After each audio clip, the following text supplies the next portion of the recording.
Okay, bacha party. So let us continue this question number 20 here of exercise 17, the circles. So in that question, what we have to prove that this is a parallelogram inscribed in a circle. यानी कि एक circle के अंदर आपने क्या बना रखा है? पैरेललोग्राम. ओके, एंड उस पैरेललोग्राम को क्या प्रूफ करना है आपको? ये रेक्टेंगल प्रूफ करना है. तो बेटा पैरेललोग्राम के बारे में कुछ बातें आप जान लीजिए. पैरेललोग्राम की जो अपोजिट साइड्स होती हैं वो क्या होती हैं? पैरेलल होती हैं. पैरेललोग्राम की अपोजिट साइड्स क्या होती हैं? पैरेलल एंड इक्वल होती हैं. ठीक है, तो एक बात तो क्लियर हो गई कि ए बी और डी सी इक्वल होगा और ए डी और बी सी भी इक्वल होगा, because A D and B C are parallel and A B and D C are parallel. ये तो बात आपको मालूम ही है, बड़ी छोटी सी बात है जो कि प्रीवियस क्लासेस में आपने पढ़ी थी. इसके बाद हम लोग क्या पढ़ेंगे कि इसको रेक्टेंगल प्रूफ करना है. तो रेक्टेंगल की आपकी प्रॉपर्टी क्या होती है? रेक्टेंगल की प्रॉपर्टी होती है angle A, angle B, angle C, angle D कितना हो जाना चाहिए? 90 डिग्री होना चाहिए और ऑपोजिट साइड्स क्या होनी चाहिए? इक्वल होनी चाहिए. Got my point? तो ऑपोजिट साइड्स तो इक्वल पहले से ही है क्योंकि ये पैरेललोग्राम है. हमको हर एक एंगल को क्या प्रूफ कर देना है बच्चे? हमको हर एक एंगल को प्रूफ कर देना है 90 डिग्री है. तो मेरे प्यारे बच्चों, आपको एक बात सीख लेनी चाहिए. ये एंगल 1 है, ये एंगल 2 मान लेते हैं इसको. नहीं, इसकी ज़रूरत ही नहीं है हमको. We don't need it. So come on children, can I right angle A is equal to angle C? मुझको बताइए, एंगल ए और एंगल सी होगा इक्वल? यस, बिल्कुल होगा. ये पैरेललोग्राम की प्रॉपर्टी होती है. पैरेललोग्राम, ठीक है, कि ऑपोजिट एंगल्स क्या होते हैं? इक्वल होते हैं. Opposite angles of parallelogram, this is the sign of parallelogram, are equal. ठीक है, कभी पैरेललोग्राम की प्रॉपर्टी पढ़ना, उसमें आप पढ़ोगे ये एंगल और ये एंगल आपको क्या होगा? इक्वल होगा. ठीक है, ए और सी हमारा इक्वल हो गया. साथ ही साथ में ये आपका क्या है? साइक्लिक क्वाड्रिलेटरल है. बिल्कुल है, साइक्लिक क्वाड्रिलेटरल है. So can I right angle A plus angle C is equal to 180? कितनी बार बताएंगे साइक्लिक क्वाड्रिलेटरल क्या होता है? साइक्लिक क्वाड्रिलेटरल, ठीक है. तो ये साइक्लिक क्वाड्रिलेटरल, इस सर्कल्स की जितनी भी थ्योरम्स बनती हैं वो मैंने आपको वीडियो नंबर 1 में पढ़ाई हैं. उस वीडियो का लिंक आपको डिस्क्रिप्शन बॉक्स में मिलेगा, आप वहाँ पे जाकर विजिट कर सकते हैं. तो एंगल ए और एंगल सी यानी कि इसका और इसका सम 180 क्यों होगा? क्योंकि ये साइक्लिक क्वाड्रिलेटरल है. और एंगल ए और एंगल सी इक्वल क्यों होगा? क्योंकि ये हमारा पैरेललोग्राम है. क्वेश्चन में गिवन है कि ये पैरेललोग्राम है और पैरेललोग्राम की प्रॉपर्टी होती है एंगल ए और एंगल सी इज इक्वल. तो यानी एंगल ए की जगह पे हम लोग क्या रख सकते हैं? एंगल सी रख सकते हैं, या एंगल सी की जगह पे एंगल ए रख सकते हैं. M I right? चलो एंगल सी की जगह पे एंगल ए रख देते हैं इसमें. तो यहां पे angle A plus angle A रख सकते हैं. Come on tell me. Yes, इस सी की जगह क्या रख दिया? ए, क्योंकि ऊपर हमारा ये गिवन है एंगल सी एंगल ए के इक्वल है. So angle A is equal to 180 and what we can write? Angle A is equal to 90 degree here. तो बच्चे पार्टी, हम लोगों ने ए को कितना प्रूफ कर दिया? 90 डिग्री प्रूफ कर दिया. अब जैसे ए को 90 डिग्री प्रूफ किया है, सिमिलरली बी को भी 90 प्रूफ करेंगे, सी को भी 90 प्रूफ करेंगे और डी को भी 90 प्रूफ करेंगे. So what we can write here? Similarly spelling सही है similarly की, बिल्कुल सही है. Angle B is equal to angle C is equal to angle D is 90 degree. ऐसे ही प्रूफ कर लेंगे. तो ये सारे एंगल हमारे क्या बन गए? 90 डिग्री बन गए. ठीक है, रेक्टेंगल को क्या चाहिए? रेक्टेंगल को यही तो चाहिए कि हर एक एंगल उसका कितना हो? 90 डिग्री हो और ऑपोजिट साइड्स क्या हो? इक्वल हो. ऑपोजिट साइड्स आपकी इक्वल होंगी यानी कि A B is equals to D C होगा and A D is equals to B C होगा. क्यों होगा? क्योंकि ये क्या है आपका? Parallelogram and that is given. This is the given part. इसमें हमें कुछ प्रूफ नहीं करना है. So therefore we can say that A B C D is your rectangle that we have proved. So Is that question very simple? Yes, this is very simple question here. You can go through it, this question for one more time, and you can have a very well understanding of this question. So let us move to the question number next here. Okay children, so in question number 21 here, it's a very interesting question that we have to try to understand. We are given AB is equals to AC. Now this side AB and that side AC, that is given equal, right? And what we have to prove, DECB. DECB is your isosceles trapezium. So first you must know about what is isosceles trapezium, right? Trapezium is what? Trapezium वो होता है जिसकी BC और ये DE दोनों sides क्या कर दे, proof parallel, right? तो ये दोनों साइड्स अपनी क्या होनी चाहिए, पैरेलल, पहली बात। अब इसके बाद आइसोसेलेस माने क्या हो गया, ये DB और EC हमको क्या प्रूफ करना है, equal, then it is said to be as isosceles trapezium. तो पहला हमारा टारगेट क्या हुआ कि हमको BC और DE को क्या प्रूफ करना है, पैरेलल, तब इसको हम लोग बोल सकेंगे ट्रेपेजियम। तो चलो अगर ऐसा करना है तो इसको मैंने मान लिया एंगल 1, इसको मान लिया एंगल 2, यहां मान लिया एंगल 3 और यहां मान लिया मैंने एंगल 4। अब एक बात ध्यान में रखिए आप लोग, हमको ट्रेपेजियम प्रूफ करना है, तो ट्रेपेजियम के मैंने लिए बता दिया है कि DE और BC को पैरेलल प्रूफ कर देना है। अब DE और EC को पैरेलल प्रूफ करेंगे तो उसके लिए sum of co interior angle should be 180। Anyhow हमको क्या प्रूव करना है, angle 1 plus angle 3 is equals to 180। Two lines are parallel, okay, तो उनका जो ट्रांसवर्सल होता है और उनके जो sum of co interior angle होता है that is 180। See this is your, these are two lines, okay, और अगर इनका ट्रांसवर्सल ये है तो ये एंगल और ये एंगल, दोनों एंगल कहां बन रहे हैं, अंदर की तरफ बन रहे हैं। तो इस एंगल का सम और इस एंगल का सम किसके इक्वल होगा, 180 के इक्वल। इसको बोलते हैं co interior angle. If anyhow we prove sum of these two angle as 180, तो ये लाइन और ये लाइन आपस में क्या हो जाती है, पैरेलल। तो ये तो एक बेसिक थ्योरम मैंने आपको बता दिया, राइट? तो हमको 1 प्लस 3 एंगल का सम कितना चाहिए, 80 चाहिए। As soon as we prove angle 1, angle 3 is equals to 180, we can say DE is parallel to BC। चलिए, तो पहले कहानी शुरू होती है पैरेलल के लिए। Since we are given AB is equals to AC, right? अब AB AC के इक्वल है तो इनके ऑपोजिट एंगल्स भी इक्वल हो जाएंगे। AB साइड का ऑपोजिट एंगल क्या है, 2, और AC साइड का ऑपोजिट एंगल क्या है, 1। So they are going to be equal, right? That is the given part. ये तो हमको given है।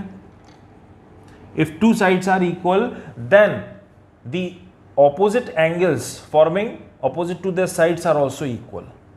तो ये हमारा equal हो गया, ये तो given हो गया, 1 is equals to 2. Now children, can we say one thing कि DBCE हमारा साइक्लिक क्वाड्रिलेटरल है? Yes, we can say DBCE क्या है आपका, साइक्लिक क्वाड्रिलेटरल है। और साइक्लिक क्वाड्रिलेटरल की प्रॉपर्टी मैंने आपको क्या बताई है, angle 1 plus angle 4 is equals to 180 degree. Have I told you this thing और नॉट? ये वाला एंगल और ये वाला एंगल का सम कितना हो जाता है, 180 हो जाता है, ओके। अब एंगल 1 एंगल 2 के इक्वल है, am I right? Angle 1 is equal to angle 2, यानी कि हम लोग क्वेश्चन में एंगल 1 की जगह एंगल 2 रख सकते हैं, ओके। ये इक्वेशन हमको फॉर्म हो गई, equation number 1 we are forming. तो एंगल 1 की जगह एंगल 2 रख दिया, यहां पे एंगल 2 रख दिया मैंने, so angle 2 plus angle 4 is equals to 180 degree. So now see, angle 2 और एंगल 4 कितना हो गया आपका, 180 हो गया। This is exactly I want to teach you कि ये को इंटीरियर एंगल का सम कितना प्रूफ करना है, 180। अब ऐसे ही 1 और 3 का भी सम 180 प्रूफ कर दो। कैसे प्रूफ करोगे, एंगल 2 और एंगल 3 साइक्लिक क्वाड्रिलेटरल की प्रॉपर्टी लग जाएगी। एंगल 2 और एंगल 3 इज 180। ये कैसे प्रूफ हो रहा है 180 बताइए? ये साइक्लिक क्वाड्रिलेटरल की प्रॉपर्टी लग रही है, ये साइक्लिक क्वाड्रिलेटरल है, right? So we got equation 2 here. अब यहां पे 2 की जगह पे 1 रख सकते हैं कि नहीं? ये तो गिवन पार्ट था हमारा, इसमें तो हमने कुछ भी नया नहीं किया। 2 की जगह पे 1 रख सकते हैं, सो मैंने यहां पे रख दिया 1 and 3 is equals to 180 degree. Now see what we have proved. Angle 1, sum of angle 1 and angle 3 is 180. Sum of angle 1 and angle 3 is 180. Right? So what we have proved? Co-interior angle. Co-interior angle यानी कि ये जो line है BC और ये जो line है DE, इनके अंदर के एंगल का सम कितना हो गया? 180. So these are forming 180. ये और ये, इन दोनों का सम कितना आ गया? 180 आ गया. So this is co-interior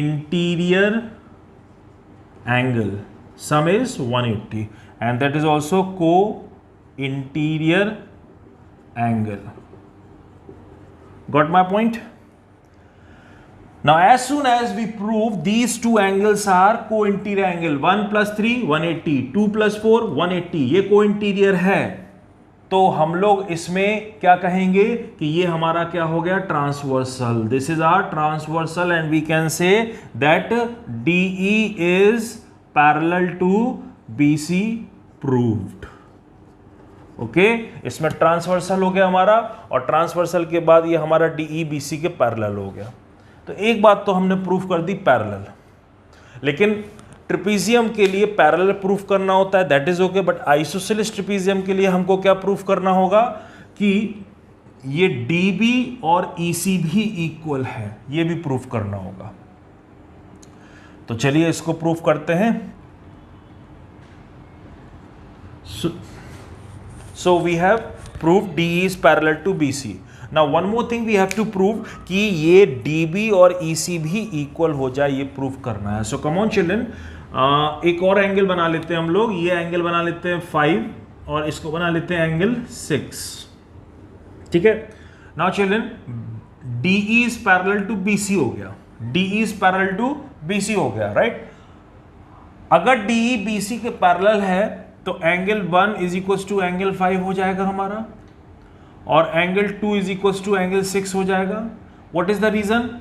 corresponding angle, है ना? कॉरस्पॉन्डिंग एंगल यही तो होगा. ये एंगल 1 और ये एंगल 5 दोनों इक्वल होंगे, एंगल 2 और एंगल 6 दोनों इक्वल होंगे. This is our corresponding angle. अभी पीछे हम लोगों ने प्रूफ किया था, प्रूफ क्या कहते हैं? गिवन था AB और AC इक्वल है, तो ये 1 और 2 एंगल इक्वल थे हमारे कि नहीं? So angle 1 is equal to angle 2, that is the given part. ये क्वेश्चन में गिवन था, ठीक है. तो LHS 1 और 2 दोनों इक्वल है, ये 1 और 2 इक्वल है, तो इनके RHS भी इक्वल हो जाएंगे. So angle 5 is equal to angle 6 that we have proved. तो एंगल 5 और एंगल 6 इक्वल प्रूफ हो गया. नाउ जब दो एंगल इक्वल हो तो उनकी सामने या ऑपोजिट साइड्स भी इक्वल हो जाती हैं. तो एंगल 6 की ऑपोजिट साइड क्या है हमारी? AD, और एंगल 5 की ऑपोजिट साइड क्या है? AE. So that we have proved. Okay. Now question में गिवन क्या था हमको? AB is equal to AC given था. हमने एनी हाउ क्या प्रूफ कर दिया? AD is equal to AE proof कर दिया. अब इसमें से इसको सब्ट्रैक्ट कर दीजिए. So AB minus AD is equal to AC minus AE. AB में से AD सब्ट्रैक्ट करोगे, AB में से AD सब्ट्रैक्ट करोगे, you will get DB is equal to AC में से AE सब्ट्रैक्ट किया, you will get EC, right? So we have proved DB is equal to EC. Okay, so with this property we have proved that DE is parallel to BC, so it is trapezium, and with that property we have proved DB is equals to EC, it is isosceles trapezium. So hence it is isosceles trapezium. Okay, so this question is really a very nice question, very good question. You can repeat this video and have a better understanding of this question. So children, let us move to the next question. Okay class, so let us do question number 22 here. This question number 22. What they are saying, two circles intersect at P and Q. Okay, they are going to intersect it at P and Q. Through P diameters PA and PB of the two circles are drawn. तो ये हमारा diameter हो गया एक, और एक diameter ये हो गया. Got my point. So this is P A and P B. ये डायमीटर हो गया ना, सेंटर से पास हो रहा है. So this is a diameter. Show that the points A Q B are collinear. So this point we have to prove A Q B are collinear. Collinear का मतलब समझते हैं. कोलिनियर मीन्स होता है कि all these points are lying on the same line, straight line. Let us make a construction here. We have to join PQ. We have to join PQ. PQA is equals to 90 degree हो सकता है. Okay और आप ये भी लिख सकते हो angle PQB is equals to 90 degree. दोनों का रीजन सेम है. PQA यानी कि ये भी 90 डिग्री हो गया आपका,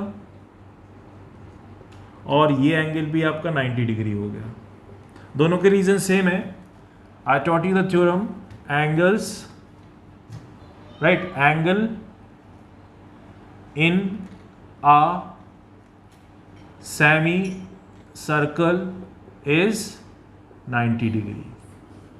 तो अगर आप ध्यान से देखो, AP क्या है आपका डायमीटर, तो इसके ऊपर वाला जो पार्ट होगा वो सेमी सर्कल हो गया, और उस सेमी सर्कल में AQP यस या PQA आपका 90 डिग्री हो गया, और ऐसे PQB आपका 90 डिग्री हो गया. This is theorem we are going to apply here. दोनों 90 डिग्री हो गए.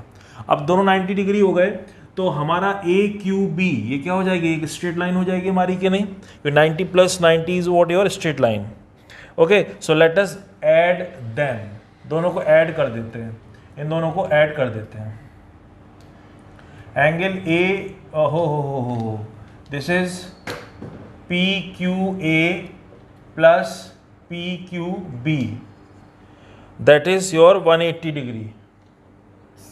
This can be right now AQB is 180 degree. ये आपकी एक स्ट्रेट लाइन हो गई. When it is your straight line,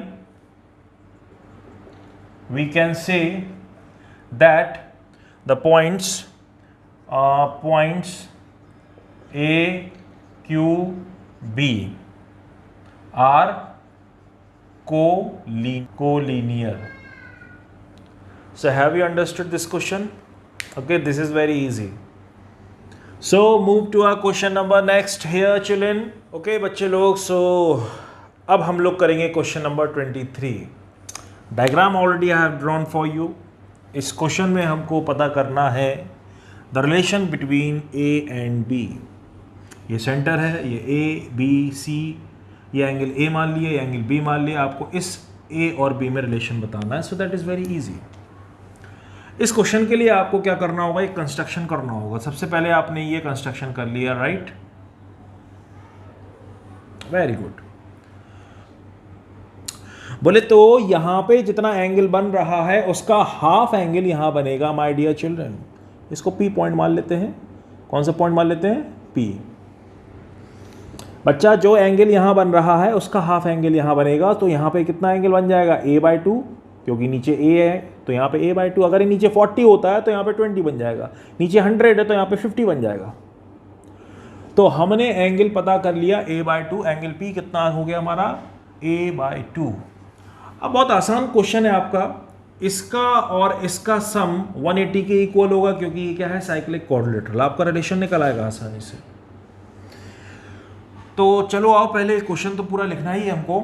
so angle COA is equals to twice of angle CPA. तो अगर आपको बताना है एंगल CPA कितना बना आपका, सो what you can right, half of angle COA. And what is COA, that is A. So you can right 1/2A. तो ये बन गया आपका 1/2A, और you can also right A/2. तो ये A/2 बन गया. अब हम लोग यहाँ पे लगाएंगे साइक्लिक कोऑर्डिनेटर की property. So angle P and angle B is gonna be 180 degree. So angle P plus angle B is equals to 180 degree. Am I clear? क्यों? रीजन आप लिखेंगे साइक्लिक कोऑर्डिनेटर. Cyclic coordinator. अच्छा, इसकी theorem तो याद है ना आपको, ये वाली थ्योरम? ठीक है. अब एंगल P कितना है आपका? a/2. एंगल B कितना है आपका? Small b is equals to 180 degree. So what you can write here? a plus 2b is equals to 360 degree. So this is the relation that we have formed between A and B. Now here in the second part, OABC को क्या बोला गया है? Parallelogram बोला गया. ठीक है. और OABC को पैरेललोग्राम अगर बोला गया है तो मेरे प्यारे बच्चों, एंगल A और angle B it is gonna be equal. So A equal B. Why? ये रीज़न क्यों? इसका रीज़न क्या है? क्योंकि ये पैरेललोग्राम है. So we can say opposite angle of parallelogram are what? Come on, equal. तो A और B इक्वल हो जाएगा कि नहीं? चलो, अब हम लोग ये वाली अपनी प्यारी सी एक इक्वेशन को उठा लेते हैं, क्योंकि ये काम में आने वाली है हमारी प्यारी सी इक्वेशन. तो यहाँ पे हमने a plus 2b is equal to 360 proof किया था, और यहाँ पे क्या प्रूफ कर दिया था? प्यारी सी छोटी सी इक्वेशन a b के इक्वल है. की जगह पे a रख दीजिए आप. तो a into 2a is equal to 360. So what we can say 3a is equal to 360 and a is equal to 120. तो A का मेजर आ गया आपका, कितना आ गया? 120. ये एंगल कितना आ गया आपका? 120 degree. And that exactly they are asking, I think so. What they are asking? Oh my God, find the measure of OAB. Okay, अब ये एंगल A आपने कितना निकाल लिया? 120 निकाल लिया. पैरेललोग्राम की प्रॉपर्टी में एक चीज और अप्लाई होती है कि को interior angle sum is 180 degree, यानी कि इस एंगल का सम और इस एंगल का सम कितना होगा आपका? 180 होगा कि नहीं? That is your co interior angle. So can we write angle O plus OAB is equals to 180 degree. Reason? Co interior. कौन सा? Co interior angle. कौन सा angle? Co interior angle. Okay. Angle O, angle O, angle O माने क्या हुआ? 120. Just now we have calculated. So 120 plus angle OAB is equals to 180 degree, and the last but not the least, angle OAB that gonna be a 60 degree that we have proved. ठीक है. तो बच्चों एक बात याद रखना, आप parallelogram का जो भी क्वेश्चन आएगा, पैरेललोग्राम में दो बातें याद रखना that we are going to apply here in all the questions. In parallelogram opposite angles are equal. Parallelogram के जो ऑपोजिट एंगल होते हैं वो इक्वल होते हैं, यानी ये एंगल इक्वल होगा और ये एंगल इक्वल होगा. पहली बात. दूसरी बात क्या होती है कि पैरेललोग्राम में जो इंटीरियर एंगल बनते हैं उनका सम 180 होता है. इंटीरियर एंगल माने एंगल O, एंगल A का सम 180 होगा, जैसे कि यहाँ पे हो गया देखो. और एंगल C और एंगल B का सम भी 180 होगा. That is said to be as को interior angle property. Right. So that we have calculated. ये रिलेशन निकल गया A और B का. सेकंड पार्ट में वी हैव प्रूव्ड OAB है 60 डिग्री हेयर.